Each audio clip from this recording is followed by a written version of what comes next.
Unit question number 5, I believe.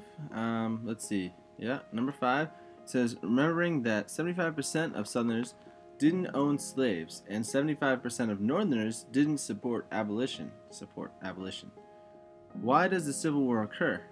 What does the average person of the North and South fight for? Was it inevitable? Um, okay. See, my thing with the Civil War is that I feel like it's made out to be all about slavery, but really slavery was kind of just the straw that broke the camel's back.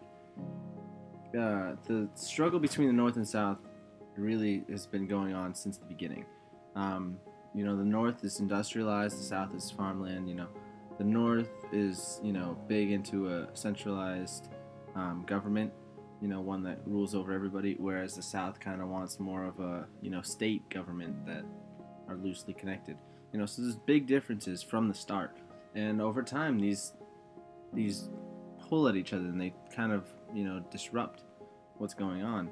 Um, Additionally, as time goes on, the South, it kind of creates its own character, its own atmosphere, its own way of life, whereas the North is influenced by Irish coming over, all the immigrants coming over. So it's kind of a mishmash, and it's a completely different world up there. So all this comes into account when we go into the Civil War. Um, you know, it's, Civil War was on the brink for so many years. It really was inevitable at this point, and it's unfortunate. I don't think there really would have ever been any other way around it. Um, there was nothing that was ever going to permanently fix the issue except for this.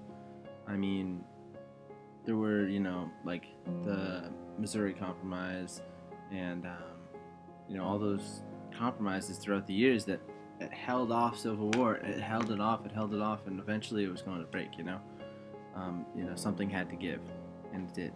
In 1860, Abraham Lincoln was elected president, and that was the straw on the straw that broke the camel's back. That was the final thing. When that happened, South Carolina was like, yo, okay, you are out of here, and so was about several other states. And that's when secession started happening. Before Abraham Lincoln even got in office, several states had already seceded. So, how's that for like your first day in office? You're like, oh, by the way, all these states are gone, do something about it. It's a pretty big task. Abraham Lincoln's actually a really interesting character to me. Really good guy, I think. But that's a whole nother story, I guess. A good point that was brought up by the actual unit question was the fact that the South, like 75% of people, didn't actually have slaves. So why would they go to war? Now, there's a couple, reasons for this, but, first off, the people who did have slaves are going to be the ones that were actually in power, making the decisions.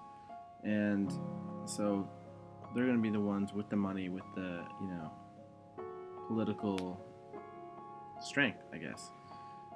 And then the people who don't have slaves, they're still going to have a lot of camaraderie for the country or state they're in. There's a lot of statehood in the South. There's a lot of, homegrown, this is where I'm from, I'm going to protect this land type of attitude,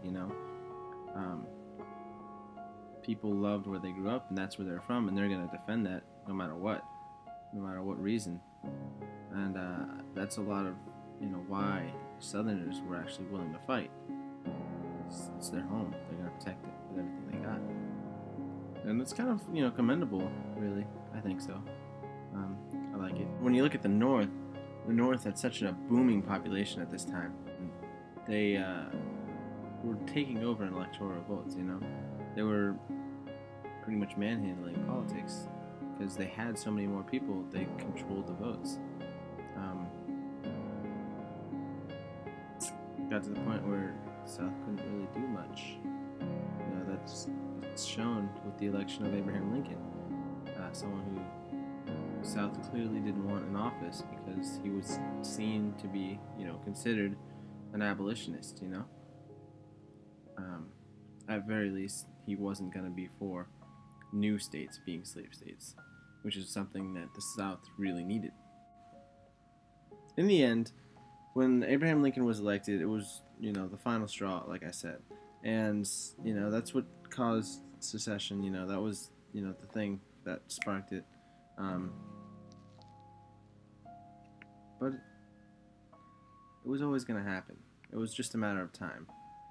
And, looking back with hindsight, it was a pretty good time, Abraham Lincoln was a pretty darn good president. He handled it well, I think. It's not something that everyone can do. If I was put in that position, nope. Sorry, I would have been like, see you South, it's nice, I'm not going to bother. I would have been lazy about it, I guess. I don't know. Probably wouldn't have gone over well. But anyway, yeah, he handled it well. He did what he thought was right to do, and he did it well. That's why he's remembered, That's why everybody knows Abraham Lincoln. He's on the penny and the $5 bill. It's something to be proud of. The assassination, I guess, probably helps too.